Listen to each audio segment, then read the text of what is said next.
नमस्ते मैम। नमो नमः।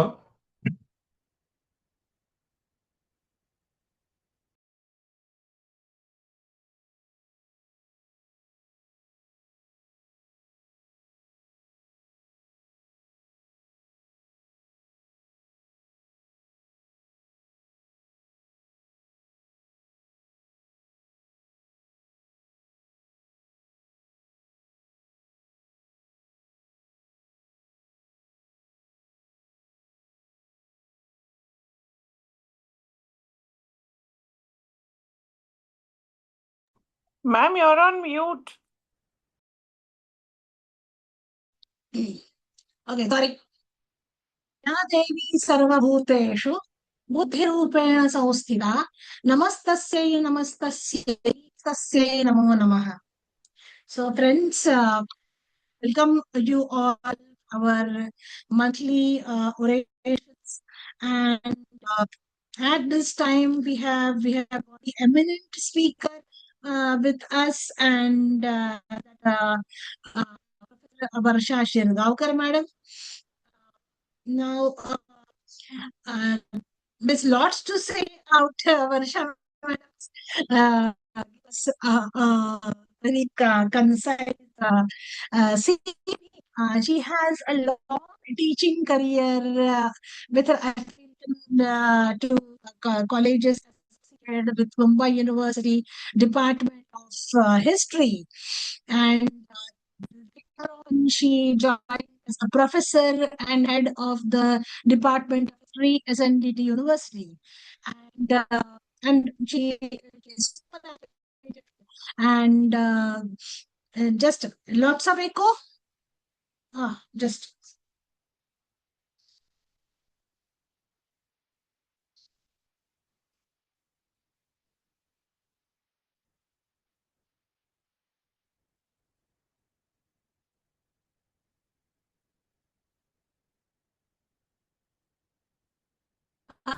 yeah, it's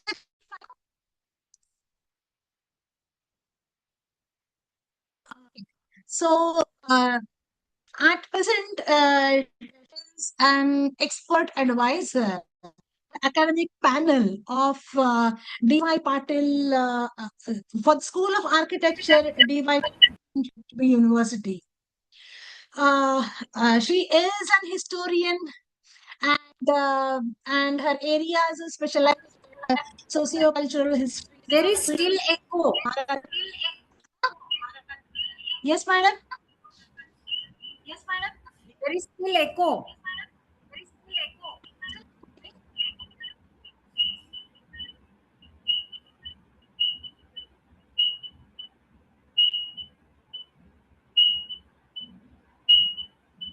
Uh,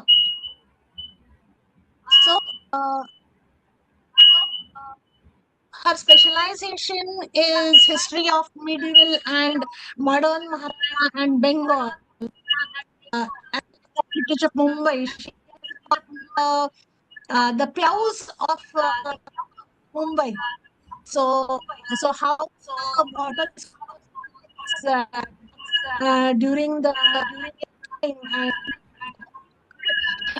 conserve our rights, and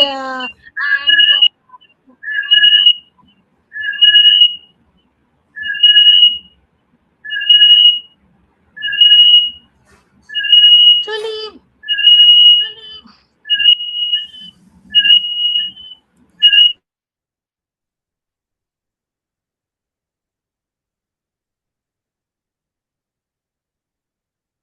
so I have switched off my cell phone. So is it still echoing? No, it's better, ma'am.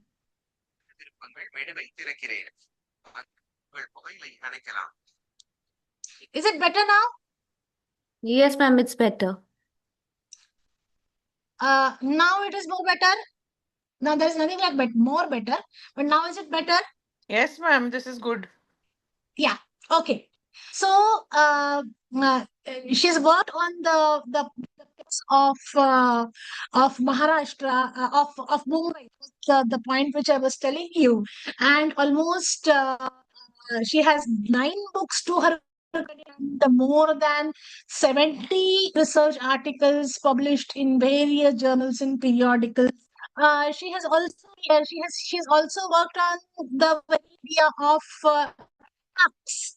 That is, though audience may be knowing that many household tools, Jalapangaranto, they are those tax which are used to worship socialist, and for that she got a fellowship from the British Museum.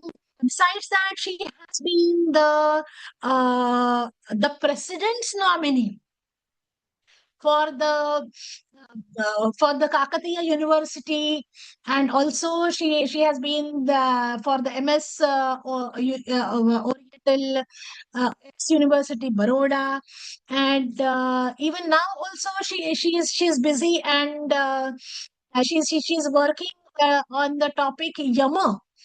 And so that will be very interesting. So I thought that I requested madam that just why don't we have a lecture series as such on various topics which are pertaining to Hindu dharma.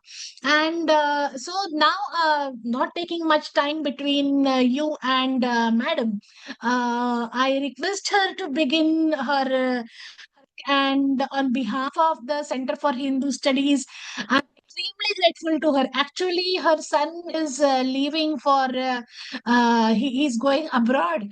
I think probably today. And yet she has taken out time for us to share her research work and to share her thoughts, which will be extremely insightful to understand Hindu history during the medieval period. Yeah, over to you, Varsha, madam. Okay. Thank you, Dr. Madhavi, who has been my friend since a long time. I'm seeing many friends here. I especially am very grateful to our friend Christian Novetsky, who actually has got up early in the morning in Washington and is attending this session. I'm so happy about it. Then I'm seeing Yogesh Shah and so many other friends here. And I'm very happy that I will share some of my thoughts in the presence of my friends. I always thought that when a historian, history researcher, history student studies medieval Indian history, then we have got only two phases. That is, one is Delhi Sultanate and the other is Mughal India. But I always thought that many vernacular sources, even Sanskrit sources, are not tapped properly.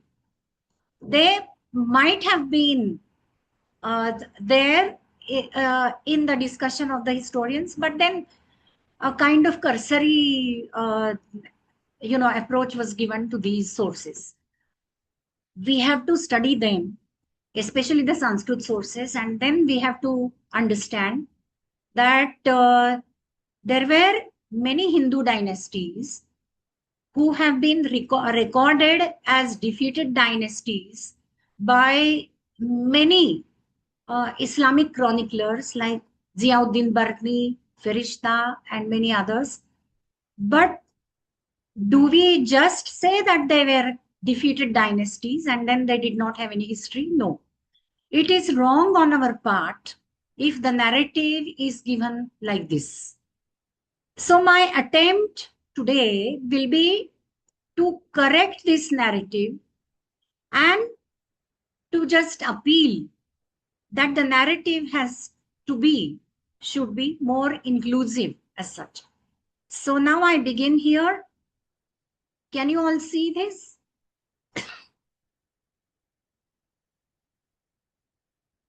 Can you all see this? No, ma'am. No? Are you seeing this presentation of mine? Hello? Not No, yet, no, ma'am. no, Yes, ma'am. No. no. Okay. Now, are you seeing this? Should I start with the I present? think, yeah. Then I will just put it in the minus, and then yes, please. Yeah, uh,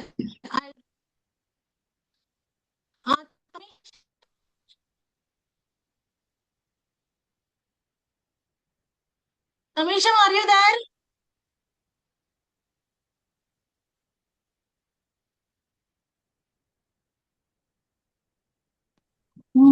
म्हणजे तू तुझं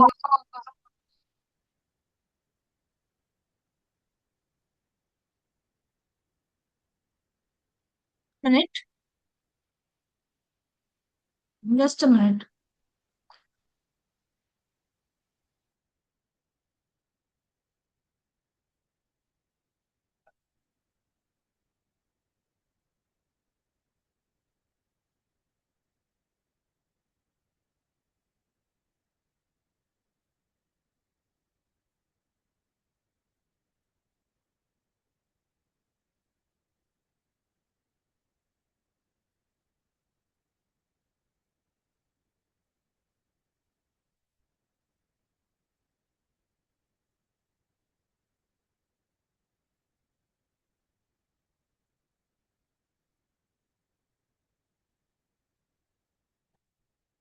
Is there a problem?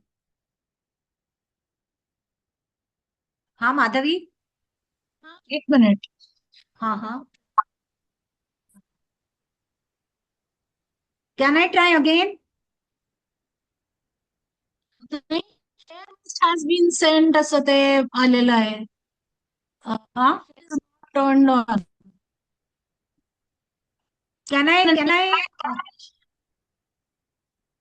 Can I try again? एक minute. Just try again. Yeah. Can you see it now? No, ma'am. No, not at all. Not at all, Try ma'am. Nothing. Not that yet. the host can request us के लिए hello ऐकू येते का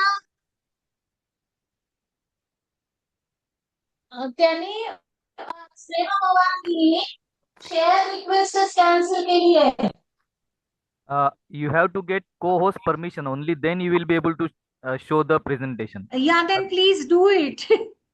I'm waiting then. Yeah, because I didn't get the message share. कोणाची लागत नाहीये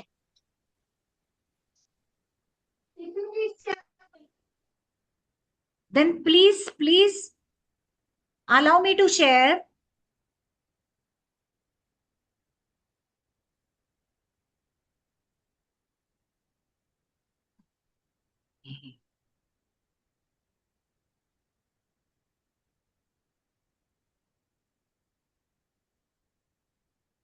हाँ Madhavi, send me the request, no? हाँ शेअरिंग इज एक मॅडम तो जो हे आहे ना सर इंटरनेट ही has cancelled sharing host that is why everything is happening. So we have contacted him right now, and so he will turn it on. Why has he cancelled that? I really don't know. Oh my God. Hmm. This shouldn't happen, na? Yeah, this shouldn't happen actually.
Madhavi, how long will it take? Madam, I'm trying to contact him. Huh? I'm trying to contact him. I instructed the other person to contact him.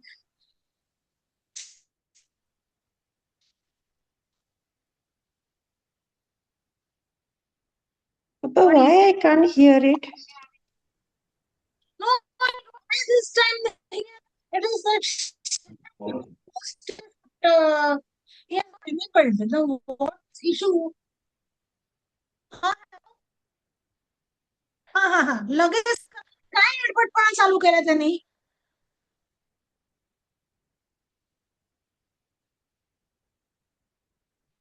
हो हो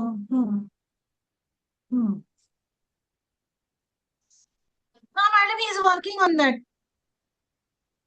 But then he will send me a request. Then I can share, right?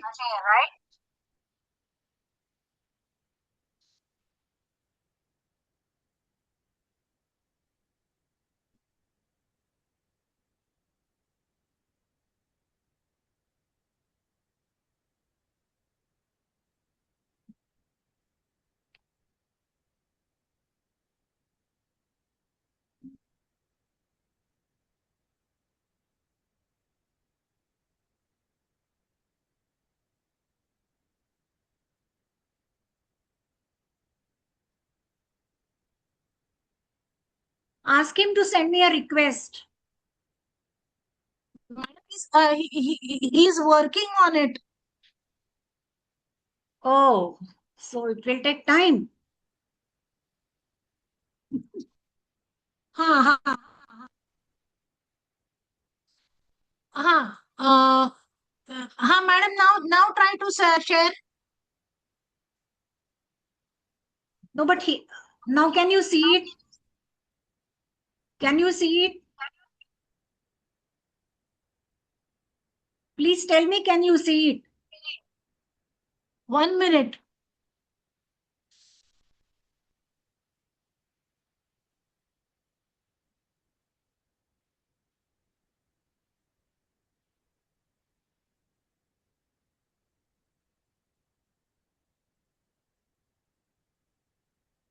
हाँ madam, try.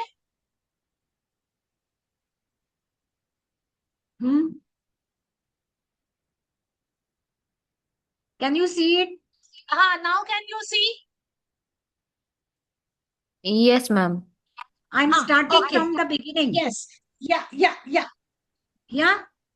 Yes. Okay? Yes. Okay. All right. So without wasting time, I come to the topic as such. And let me again thank my friends who have gathered here and University of Mumbai, this particular uh, Center for Hindu Studies. I'm happy that this center has started because there are quite a few riddles which need to be understood, solved in the history of India. Now, at the very outset, I'm showing you this particular map.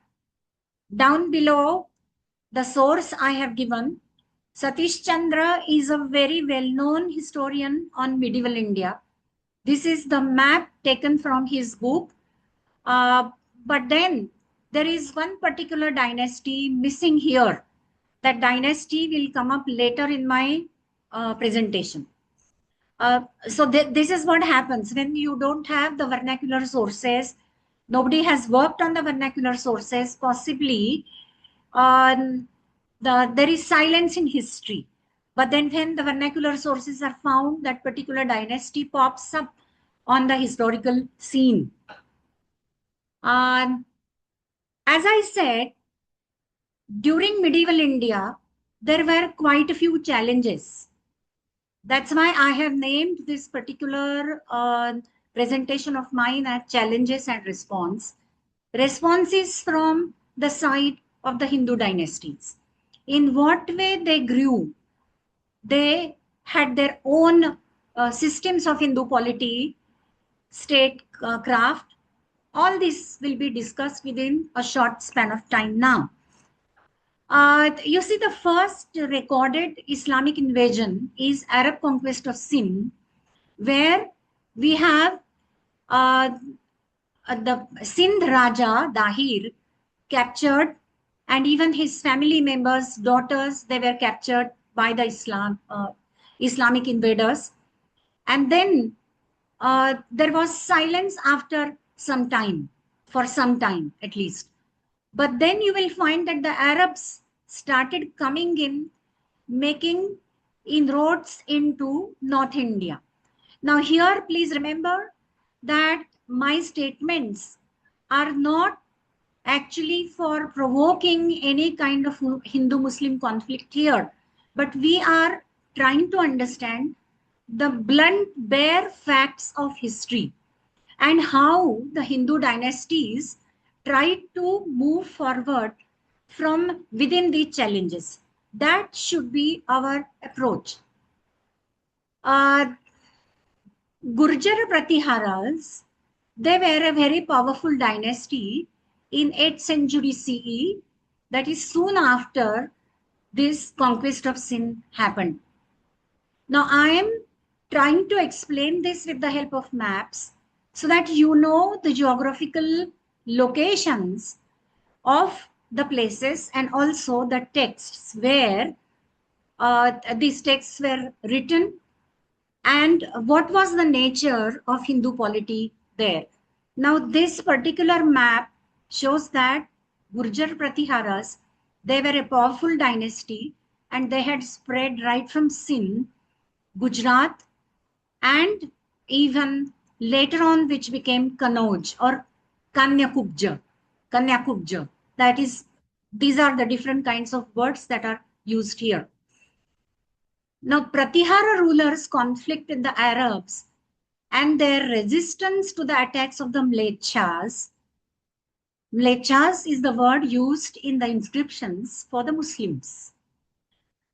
This information we have got from the Gwalior inscription in the 8th century CE. And the name of the Gurjar Pratihara king is given as Nagabhatta Pratihara. Subsequently, when Nagabhatta tried to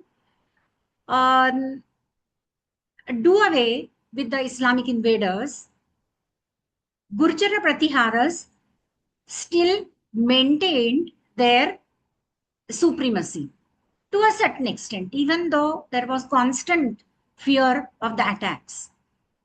And then, as the time moved on, we have got another king in the 10th century CE, that is Mahendrapal II from the Pratihara dynasty only.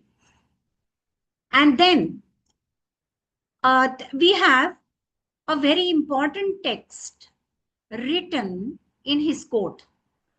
In fact, he asked the Jain saint Somadeva Suri to write a text on Hindu polity. Now, you see, we have to understand as to why there was a necessity to write the text. First objective, as I see it, maybe in the discussion, some others can have different points of view also.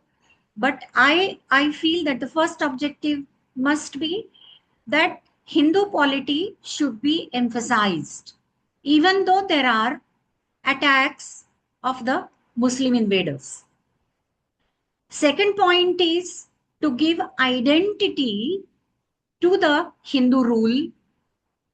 Third is to find out whether there were any variations necessary than the points mentioned in Kautilya's Arthashastra. It's not that the Hindu polity texts, Sanskrit text, which I am discussing in this, they were the first ones. No, not at all. Because we have got Arthashastra, Rajyashastra principles discussed by the Smritis earlier. And of course, the most glaring example is Arthashastra of Kautilya. But times were changing very rapidly. Earlier also there were attacks of the Shakas and Kushanas, but there was a very great difference. Shakas were recorded as in the historical documents as possibly nuisance creators, and that's why you have got also reflection in Kalidasa's works about King Vikramaditya Chandragupta II defeating the Shakas. But about the Kushanas, Indo-Greeks and all that, we find that they had actually accepted the religions of India. Here, after the gap of 4 or 5 centuries now, the situation was very different. It was a totally new religion that was trying to make inroads into India. Hindu India, we would say. And that is why this kind of effort that, come on, the books on Hindu polity should be rewritten in a different perspective. So when you read Niti Vakyamrut by Somadeva Suri, you will find that though the broad framework is of Kautilya's Arthashastra, the most important point of these texts, beginning with this particular that I am discussing right now, this text also and the other texts also, they negate absolutism. That is, divine right monarchy is not emphasized by these texts. Somdev Suri's opinion was that political ideas must have a direct bearing on the concrete problem of life. It is not like the king, ministers, there are saptangas discussed by Kautilya's Arthashastra. I don't want to give details of these because it will take a lot of time. But then it is like a state of the ministers, then how your kingdom should be, the capital city, all these kinds of things. But then he says that they are not to be treated away from the problems of life. King and the commoners must have a good rapport. And that's why he says theory and practice, they are inseparable. Now, further, as we say, he has emphasized that there should be dharma.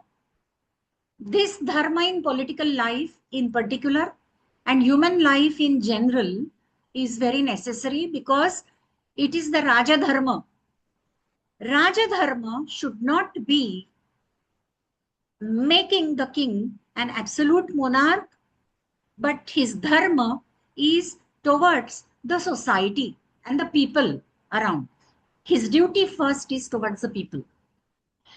And he emphasizes that this dharma should be followed strictly by the king because often there is struggle between right and wrong deeds, happiness and unhappiness of the subjects. And that's why the king has to take a moral responsibility of being a benevolent king to his subjects. Further, he says the politics is a skill to manage conflict in society. If there is conflict in society, it's impossible for the king to rule. And secondly, the conflict in the society will definitely make the invaders to have inroads into your society. And that's why conflict in the society should be utter no-no. Naturally, going by all the principles, Somdev emphasized that it should be a welfare state. And the king is a constitutional monarch. He says he's a monarch, fine, he is a Raja. But then the Raja also has to follow certain principles, certain rules and regulations. And a very interesting point here that I found in this particular text is that he often uses the word Lokapala for a king. We all know that Lokapal is the word used today also in administration. So actually it means that the king is giving nyay. His primary objective is to give nyay to the people. And then he is the protector of the subject. There is a very interesting kind of a statement which he has made. There is English translation here. When the king protects the subjects with justice, all the quarters fulfill desires. Indra reigns at proper times. Indra here is to be understood as Varuna. All the calamities come to an end. All the protectors of worlds follow the king. For this reason, they all call this king the highest protector of the world, although he is the protector of the middle one. Now, what is this meaning, middle one? Middle one means the king who is ruling on the earth. He is the middle one. This is the middle region. What is the upper region? Upper region is of Indra, as he has rightly said here. So he says, Madhyamapi Uttamam Lokapalam Rajanam Ahu. Means, even though the king is at Madhyama stage, he is Uttamam Lokapalam. People call him Uttamam Lokapalam, even though he is of the mid-terrain region. And he also says, Raja Vishishta Kalasya Karanam. Means it is the king who can change the world for the better, for the betterment of subjects. There are many other things which we can speak about this, but we have to stop here, at least as far as this text is concerned, because each text is having two slides at least. Now, later, as you have seen the previous map, you will find this is the Hindu dynasty.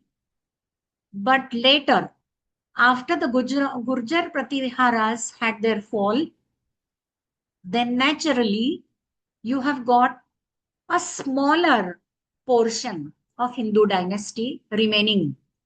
The rest of it was occupied by the Islamic king.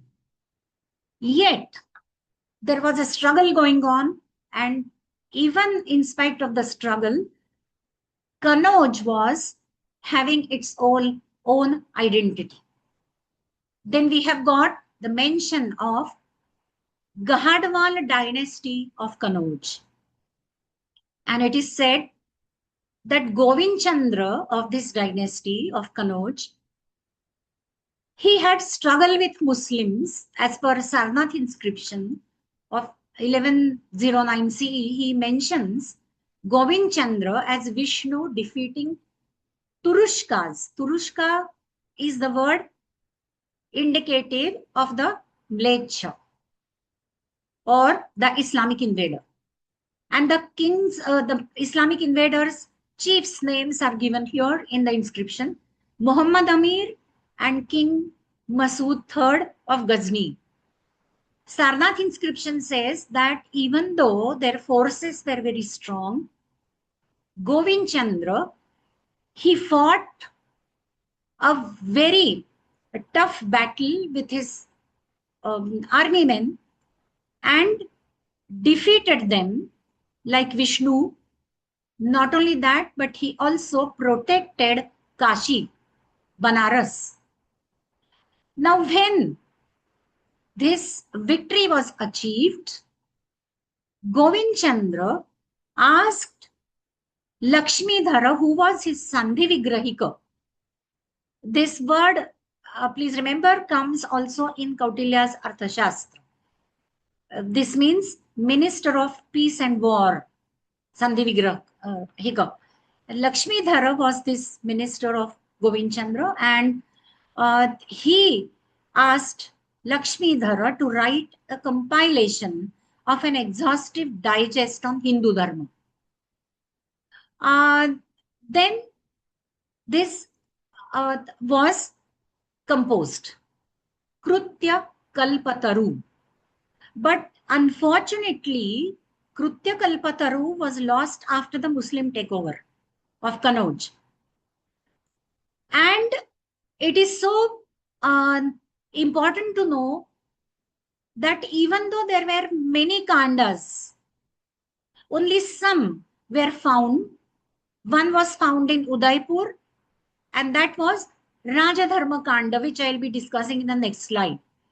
But in the very first Mangala Charanam of Rajadharma Kanda, we have got the mention of Govind Chandra as Nrupa and Lakshmi Dhara as Mantri. So fortunately, we have got at least some of the kandas of this. They were in the manuscript form, and then these manuscripts later on were put in proper Devanagari, and then some of them got translated into English. 11th kanda of the total kandas, they were this was found in Udaipur. Number of kandas even now it is not available. Maybe later on we may get them. Krutya Kalpataru is said to be the only digest composed for a powerful and independent Hindu king amidst the Muslim attacks. And Govind Chandra, of course, is this independent Hindu king who tried to fight with whatever Sena he had, Sainya he had, against the Islamic invaders. Raja Dharma is the name of this particular section. This is Dharma of the Raja. That is duties and responsibilities towards the state. Previously talked about Varnashrama Dharma is also highlighted here. And Lakshmi Dhara says that it is the duty of the king to look at the proper maintenance of this Dharma, Varna and Ashram, the 4 Varnas and 4 Ashramas for the welfare of the state. Rajadharma Kanda is divided into 3 clear divisions. First division is position of a crowned king. Now, I am emphasizing upon the word crowned because in the next political thinker, you don't have importance given to a crowned king. But Lakshmi Dhara says that position of a crowned king should be maintained. And he reiterates divine origin of kingship. But at the same time, he also emphasizes upon the concept of danda, that is a rod of punishment. And he says that actually this danda is the dharma. It is very much like Yajnavalkya Smriti or Manu Smriti. It is said, dharmo hi danda rupena. Means actually, if you are following dharma, it is the danda. If in case there is adharma, then the danda will be against or hit at the head of the king. So this has to be properly followed. I think Dr. Madhavi just mentioned that I am presently doing some research on Yama also, Yama temples that I found in Tamil Nadu as you go to integrated parts of Tamil Nadu. Very interestingly, Yama is also said to be having danda, and this danda was given to him by Lord Shiva. That is actually the symbol of justice, the punishment. Now here, danda is used in the sense of the crown king. That is, even though he is a crown king, he should not think high about himself. He should follow dharma properly. He should be protector of the subjects. If he is not, then there will be danda. Detailed discussion is there on the duties of the king in the second section. And then again, even though it is divine right, kingship, welfare of the state and the role of the king in this, they are the requirements. In fact, before we go to the next one, I just want to tell you that I happen to see also the Dana Kanda of this Lakshmi Dhara. As I said, there are many, but we have got only some right now. We have found only some. But there is a very interesting dana that he's mentioned, which is not, highlighted by Manusmriti, or Manusmriti doesn't feel it is all right, but he says Arogya Dana. And Arogya Dana means what? A person, a physician who takes care of the injured bodies of human beings, that actually is a person, physician, worthy of heaven. But in the other texts, you will find that a physician is the one, see, the physician touches the injured bodies. That means actually diseased bodies. That means it is ashaucha. But he says all these things should be totally forgotten because we have to take care of the injured bodies. And then he speaks about the hospital also. Now, I just want to make a note here that traditionally in medieval Indian history, we say that it was Firoz Shah Tughlaq who introduced hospitals for the first time in India. When we read Lakshmidhara's other Khanda, that is like Raja Dharma Khanda, we have got the clear mention of the hospitals. That means the Hindu dynasties also used to take care of the injured. Now, why this change must have come, even though it is not really associated with the Raja Dharma, but indirectly it is. That is, the king has to really look after even the hospital structures, naturally, because where will the money come from unless the king gives sanction to these? You see, there must have been so many soldiers dying, Hindu soldiers dying. Now, if the physician will say that I am not going to touch these bodies because it is not a healthy sign and I will be polluted, who will look after them? Who will put life into them? If they are dying, we have to put life into them so that they should fight. I mean, I take it that way. More research needs to be done on this. But there are some indications, at least, which I want to give through this lecture of mine. Okay. Now, I'm giving some practical examples.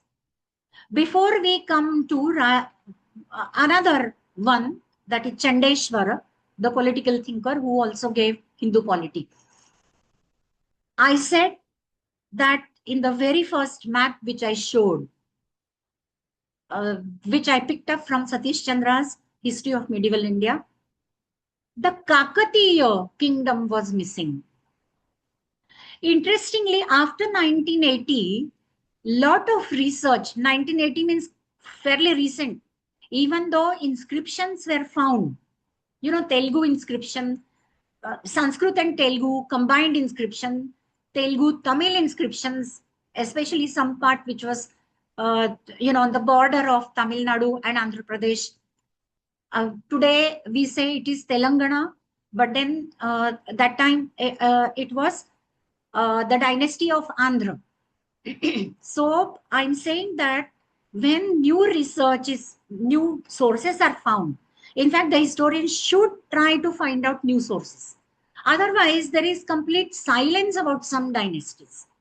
And I was doing some kind of research on the Kakatiyas because my task as UGC advisor to the SAP DRS schemes of Kakatiya University's history department, these visits, when I used to do these visits, they motivated me to undertake some study of the Kakatiyas, because when I went to see the ruins of Warangal Fort, which was all completely devastated by Malik Kafur, Alauddin Khilji and the early Tughlaqs, it, aches your heart as to how this was all done, really speaking.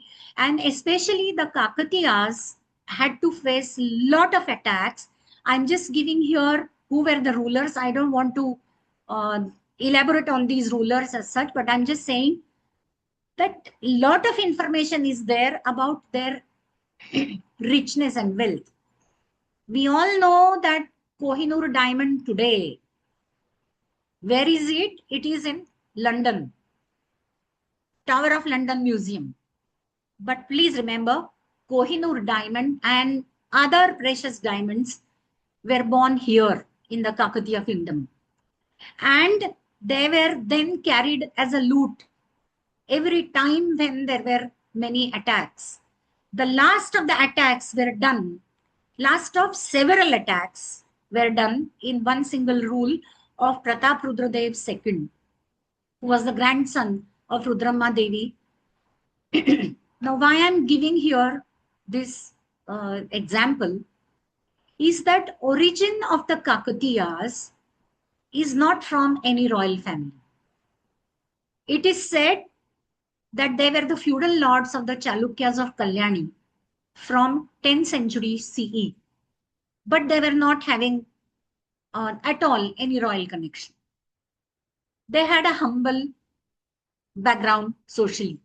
You can say that they were sons of the soil. That's a term which is befitting them. But then with that kind of humble approach, they started their rule. And because of that, what happened? That there was no autocratic rule. And we can see their inscriptions highlighting decentralization of administration and policy of welfare. One of my articles is published in ICHR volume on Republican leanings of the Kakatiyas of Warangal. Those who are interested can read it. When we published that particular volume, it was incorporated in that volume. And I have given many instances of the inscriptions which talk about the kind of approach of the Kakatiya rulers towards the common people. And they were not power corrupt or power thirsty at all. And the famous example is Ramappa temple. Even today it is called Ramappa. Ramappa is the name of the Sthapati. And this was built by Recherla Rudra, the military official. Okay, this temple was built by Recherla Rudra and he commissioned the Sthapati called Ramappa. It is actually Rudreshwar Swami temple. It is a Shiva temple, but that temple, the name, I mean that God's name also is forgotten, but it is called Ramappa temple.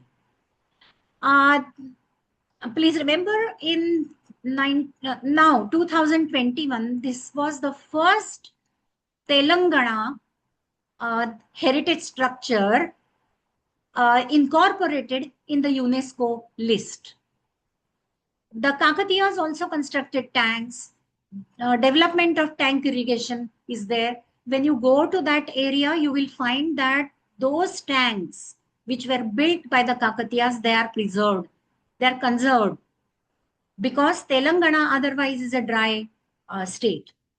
Even with regards to the Kakatiyas, we have references to the medical facilities provided to the people. So here I am again questioning the narrative as to how we all learned, we taught our students that Firoz Shah Tughlaq was the first Sultan who started hospitals in India. No. Whereas I started doing more research, I came to know that I had given wrong information to my students. And then it hurts the research instinct in you. But what to do? These facts need to be brought out again and again. And that's why I appeal to the students, research students here, to bring out many facts through Sanskrit text. It is possible. Much of the information is there, but then we are having that kind of laziness. Who will go and see those records? Epigraphia Indica volumes and volumes are online, but we must have that kind of determination to see these records. Okay, another very interesting inscription that I found of Ganpati Deva the Kakatiya ruler in Guntur district, Andhra Pradesh now, and that is called Abhaya Shasana. And this is the edict assuring safety to the ships of the foreigners.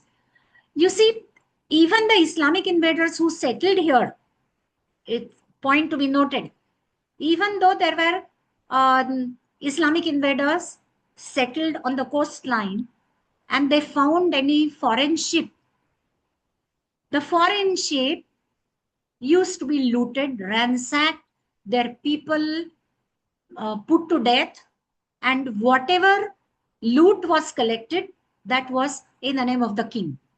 No, here the popularity of the Kakatiya rulers among the foreigners is that they issued Abhaya Shasana. That is, they gave protection to those foreigners whose ships failed and they really required some help. We have got one small mention in the travelogue of the Venetian traveler Marco Polo. But the way he says that this king's name is this, that, and all that, the place name and all, nobody would understand unless we support it through the inscriptional record of the Abhay Shasana. So many times what happens, those who are doing research on maritime history through foreign travelogues, they don't even know the names of the kings who gave them protection. But they only know that these travelers came here and there were some kings who helped them. No, who the some kings? You have to give details of these kings there. As I said, this is the Warangal fort. Warangal fort was built by Ganpati Deva. Even his predecessor had that idea, and especially Rudramma Devi and Pratap Rudradev. They fought many, Pratap Rudradev especially, they fought many attacks of Malik Kafur, the military general of Alauddin Khilji. And there are inscriptions about the construction of temples and expansions of the temples despite the attacks. So there is a remarkable zeal of survival. And then these are just the pictures of the ruins of Warangal fort. Now, as against this background, remember we carry forward the thought that the Kakatiyas were not having any royal origin. They came up through the commoners. They were the sons of the soil. And a contemporary writer who was in Mithila at that time, Chandeshwar. Now, what was his political career? He started his political career under the last king, Harisimhadeva of Karnataka dynasty of Mithila. Last king in the sense, Mithila in 14th century CE. And this is the period of the Tughlaqs. First ruler being Ghiyasuddin Tughlaq, then we have got Muhammad bin Tughlaq, and then Firoz Tughlaq. Harisimhdev then made a departure to Nepal. We don't want to go into that entire history as such. But then later, Ghiyasuddin Tughlaq, he put on the throne a Thakur. And his name is Kamaleshwar. Or he is called also Bhavesh in some records. Rajaniti Ratnakar of Chandeshwar was written at the recommendation of King Bhavesh or Bhaveshwara of Mithila. When Bhavesh came to power, he asked Chandeshwara to compose a work on Hindu polity. So in the beginning of his work, we have got Rajnya Bhaveshena Adnyapto Rajaniti Bandhakam. We have got some glimpses of the kind of administration governance which was going on earlier. There is mention of the establishment of a council of 7 elders to keep a check on the autocratic ruler Shakti Singh, who was the predecessor of Hari Singh Dev. That means he says that if the king was going haywire, if he was not following the danda, then there was a council of minister which checked him, and at times the council also took the role of making the king go away. And that's how he gives his own personal context. His uncle was the head of this particular council when Shakti Singh was thrown out of power. So we have got some glimpse of this as and when we read Rajaniti Ratnakar. Rajaniti Ratnakar is the work of 16 tarangas or chapters. The first is on kingship. King is the protector of Praja. And Praja Palana, he says, is the chief duty. Now, he is the one, see, now, a great change. He has seen the Muslim rule. He has seen the Kakatiyas. He must have seen also the Rajput dynasties which were coming to power. What was the root of these Rajput dynasties? We have got the word Rajput, okay, fine. But who they were? It is said by Colonel Todd, who has written 3 volumes of, the Annals and Antiquities of Rajasthan, that they were possibly having the Huna blood. That means they were having the foreign blood only. But in whatever circumstances they were, experiencing, they decided to come to power and protect their subjects, create their own niche. So he says that there should not be at all the traditional royal absolutism or divine right kingship here in Hindu polity. Because there are a lot of changes, he says. And he questions also Manusmriti, Yajnavalkya Smriti, and he questions why there is a necessity of divine right of kingship. If the Muslim rulers were ruling Hindu population, Hindu subjects, without any divine right kingship of the Hindus, and still they were ruling, so what is the meaning of divine right kingship? And it is so important to know that for coronation also, he did not attach any constitutional value. He has kept coronation as the last chapter. You see, earlier example of the Kakatiyas, we do have some information of the coronation. They must have done coronation, and they did actually with Vidyanatha's Prataparudra Yashobhushanam, on whom also I have written an article, separate article, that on Sanskrit work, that gives a detailed information of the coronation, even though they were coming from the common origin. But Chandeshwara says, absolutely there is no need of coronation. You take a sword in hand, you collect the people who will be your soldiers, and then you must exercise your power as the protector of the subjects. That is enough. Beyond that, he also says that a sovereign can be of any caste.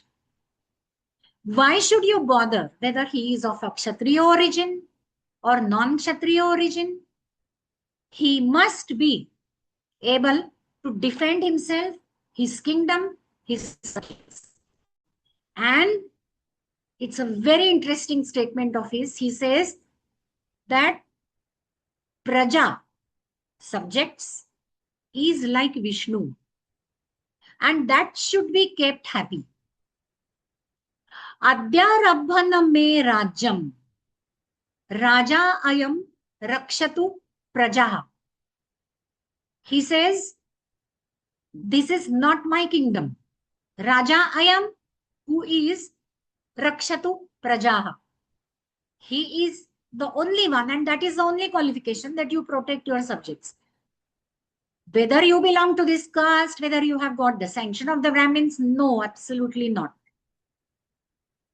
Iti sarvan praja Vishnum sakshinaha shravayen muhu, he says. Now, why he must be calling Praja as Vishnu? My interpretation is that in Trinity principle, you have Brahma, Vishnu, and Mahesh. Vishnu is given the task of maintenance of this world. It is not the Raja who maintains. It is the Praja who maintains, actually. And it is the Praja who also should see that the Raja is the real protector. Maybe this is my interpretation. There is no analysis on this of anybody.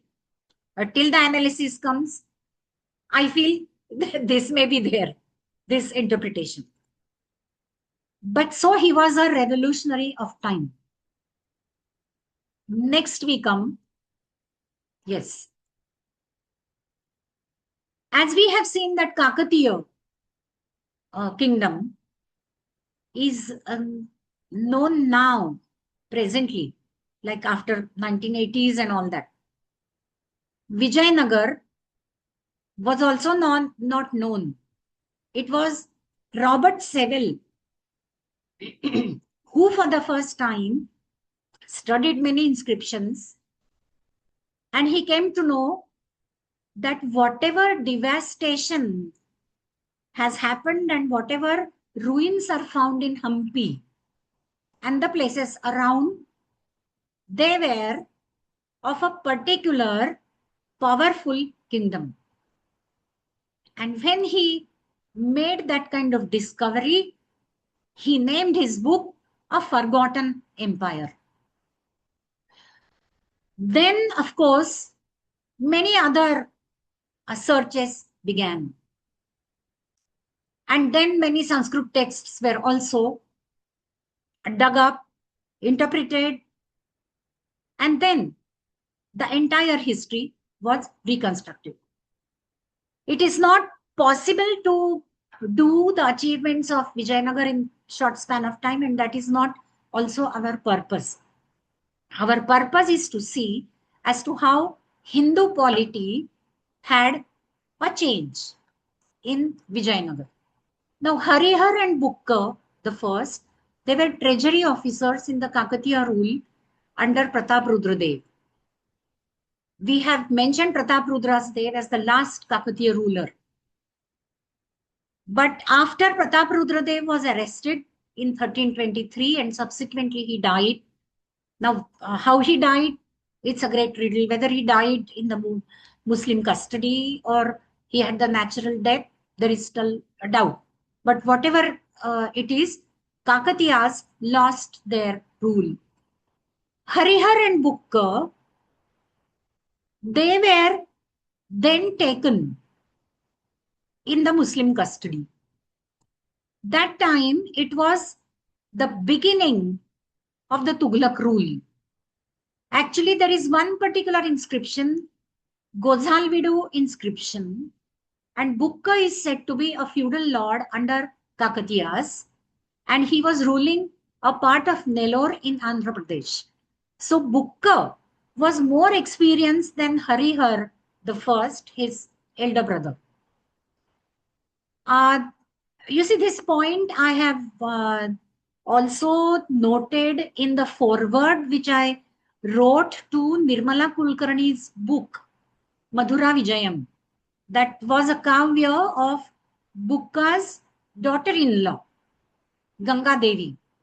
Nirmala Kulkarni, Professor Nirmala Kulkarni got out the two sargas in Marathi, and then they were published some 2 years back. And then she requested that I should write a foreword, and that was a very interesting intellectual exercise for me to write that foreword. And in that, I found this information that Bukka was the feudal lord under the Kakatiyas. Now, after Pratap Rudradev was arrested by Muhammad bin Tughlaq, and then these two brothers also were captured. Please remember, they were taken to Delhi, and the record even of the Muslim chroniclers like Barni, Ferishta, practically all, they say that they were converted to Islam. See, they will definitely write in their chronicles, because it was a very important point for them that those who had some political experience, governance experience in the respective territory, they got converted because of our master. Fine. Then it so happened subsequently, there was a revolt of the Hindu chiefs in Kampili. Kampili is the area of Anegondi and all. See, in Marathi we say Anagondicha Karbar. Maybe this is pertaining to this political phase where nobody knew what was happening. But Kampili is the particular name of the region. And Hindu chiefs there, they revolted against the Muslim invaders' attacks. So these converted Harihar Bukka, they were sent by the Sultan to curb the revolt. This was around 1335. When they were sent as converted Muslims, obviously that hurt was there in their heart that they had to lose their religion. But then they met Vidyaranya, and then Swami Vidyaranya had a great role in their Shuddhi. Now, Shuddhi, I'm not just discussing here Deval Smriti, because this is not actually connected with polity, but remember, Deval Smriti, which is a text, the exact date is not finalized, but 8th century to 10th century CE. This has got 90 verses of Shuddhi.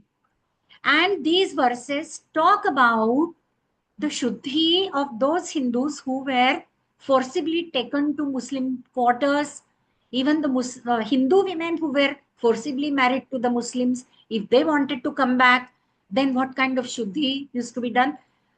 Hinduism at that time had taken such a broader approach. Now here I'm just linking it with the Shuddhi of these two brothers. And the Shuddhi was conducted according to the Shastras by Vidyaranya. And then these two brothers, they became Hindus again. Please remember that this is the first Hindu kingdom where the kings were converted into Islam, reconverted into Hinduism. Now, the local people, understanding the caliber of Swami Vidyaranya, obviously did not have any objection about Harihar and Bukka coming to the royal positions.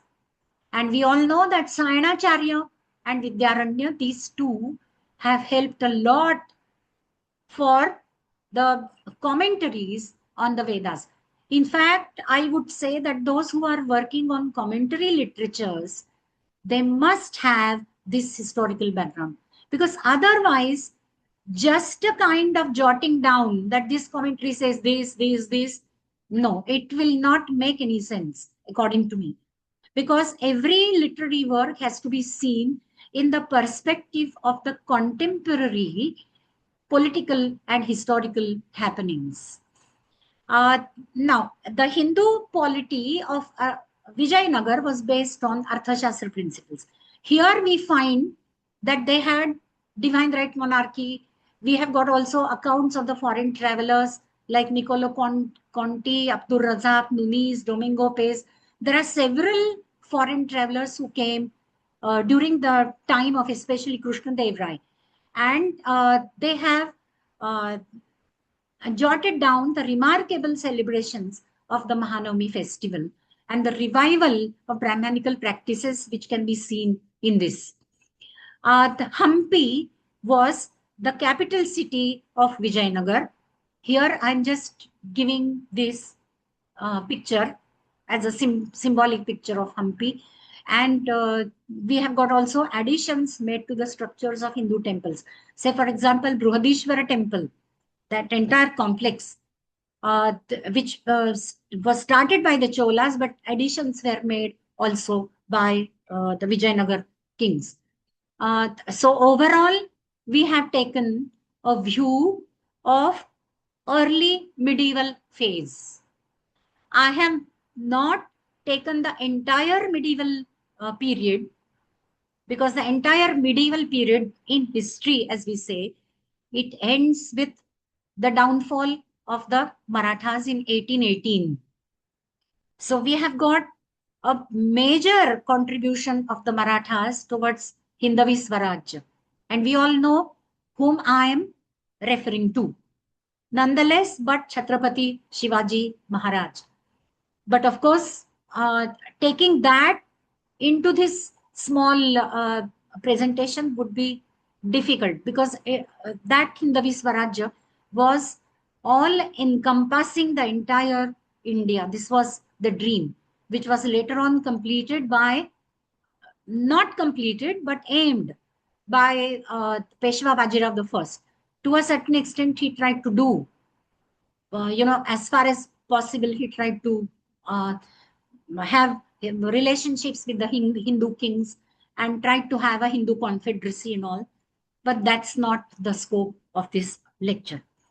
And thank you once again for inviting me here. At least I could share some of my thoughts with you, and with the discussion, I may also get some ideas. Thank you again.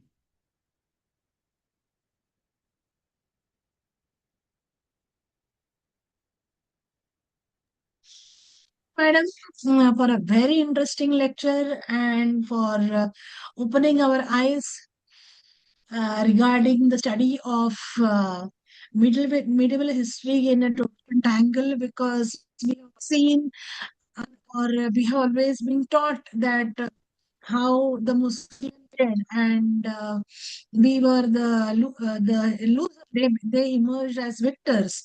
So this is the different side which is unknown. So if there are any questions, we would surely take.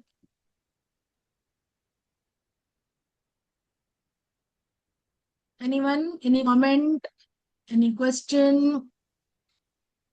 Yeah, Anand Ghuriye, he has raised his hand. Yes, Yeah, sure. yeah.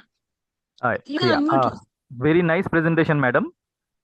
Thank you. My question is, when the Islamic invaders came in, the Pratihars resisted them. But at the Yes. same time, from your presentation, we see that there were so many strong sultanates or dynasties, Hindu dynasties in South India. And Yeah. none of them went out of their way to take over these, like it happened in Ain Jalut in 1260, that the Muslims, they passed through Christian areas and attacked Mongols. So in that way, why did nothing of that sort happen in India?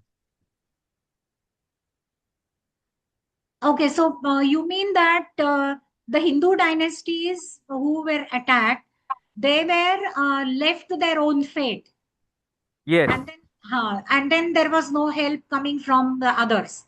yes, Uh, especially from South India, because South India at that time was having very strong rulers, and they were very conversant because they were getting horses and other from Arbastan. So they yes, were conversant with the North India. They were having regular trade transactions with North India or abroad. So they were aware of the situation that Muslim invaders are coming in. Why did they yes. not support or attack in return? Actually, this is the melancholic side of our history, that there was no help or maybe they were too busy in their own affairs, and then they did not feel that the same danger can penetrate in our kingdoms later. Possibly. I fully agree with you that, and why means they didn't. The truth is that they didn't really help. That is one thing.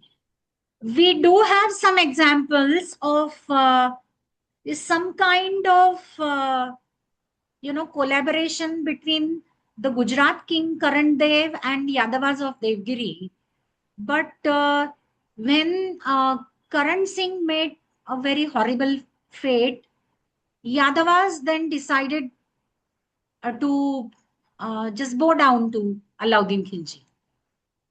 So they were uh, feeling that these are too mighty and powerful, and hence it is better to save our own skin. Probably that was the approach.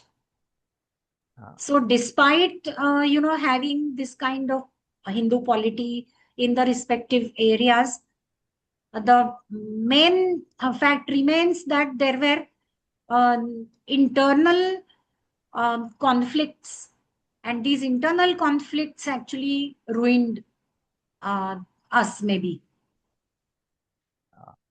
Thanks a lot. One Yeah. one su- one subsequent question is: Yeah. none of these Hindu rulers ever Yes. thought of going across the Hindu Kush to make a preemptive attack, whereas earlier on they had gone right up to Indonesia. So at some point of time, we can go up to Indonesia, crossing the sea and everything. And on the other side, for maybe 4 centuries, or not 4 centuries, 1,000 years, we don't want to cross Hindu Kush and make a preemptive attack. Can you throw some light on that? No, where I think for that you have to see the geographical conditions. What you are talking about, Indonesia, it is actually connected with the Chola expansion. Okay, and Cholas were even the Pallavas for that matter. Pallavas and Cholas, they were the maritime powers. They were fully understanding the coastal politics and the coastal, they had acumen in coastal affairs and all.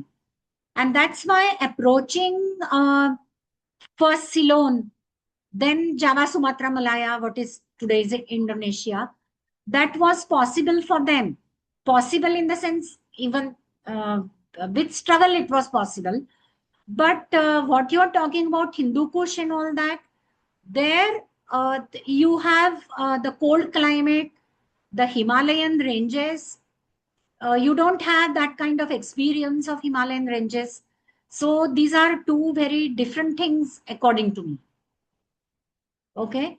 And see, the same who had maritime expansion, say, for example, Cholas, they couldn't really think of going all the way to Hindu Kush because that's not logical for them. Even now, if we try to go deep into history, it is not logical to even uh, say contemplate that they could have done this. Okay, these are two different things, right?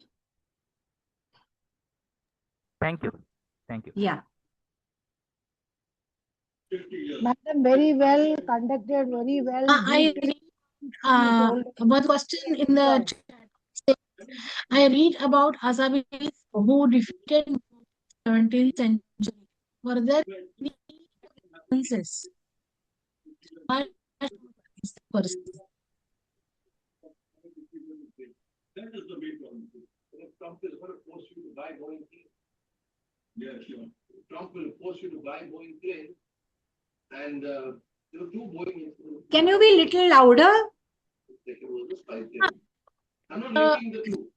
Chat box says, I read about King Mughals in 17th century.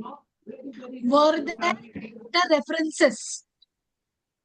Family says, take a loan of 8 lakh appropriate pictures. No, I can't hear. And people somehow try and give them a. There is a question in the chat box. Is it? So the family did not know Where is the... Corruption will kill the man. I read Assamese king But this is who defeated Mughals in Edward Henry 3. was found हाँ, हाँ. guilty of allegedly fraudulent practices. Were there any references? Were there any better references?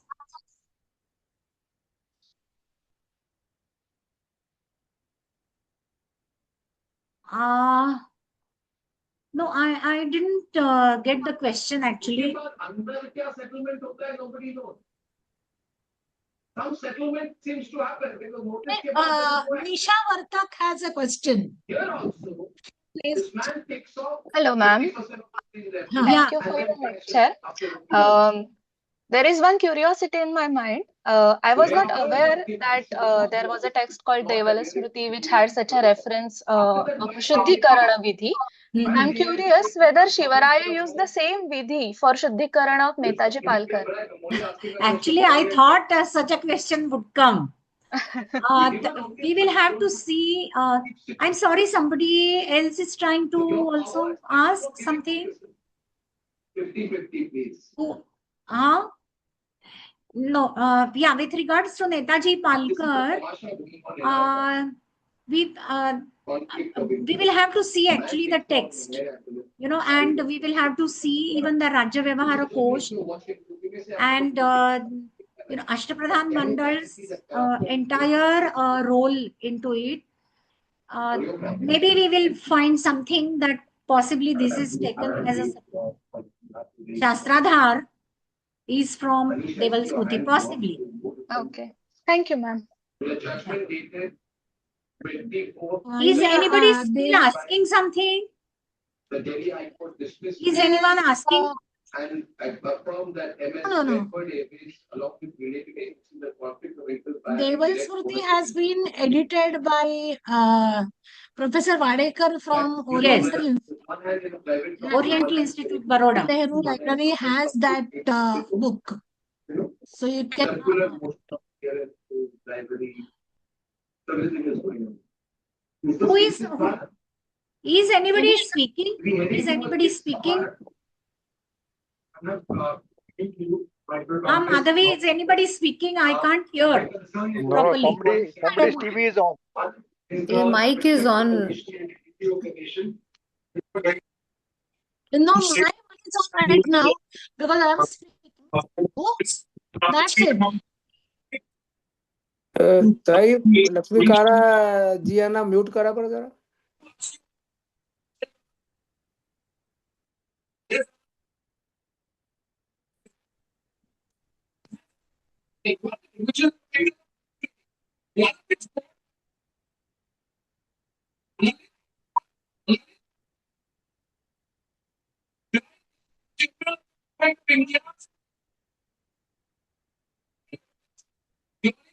Can't hear anything.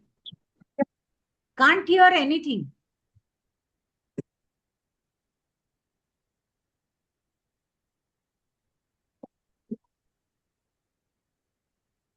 Rahul, he has a question. Is mute Lakshmi Kala? And I'm not seeing that name. Lakshmi Kala, right. Yeah. Now you can hear. Yeah, any more questions? Assam under Ahoms remained free of Mughals. Even Khiljis were defeated by them. Yes, but I'm not really knowing about the Ahom dynasty's history.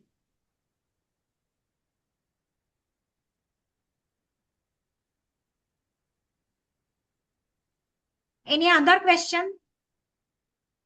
Yeah, any or action. Okay, then.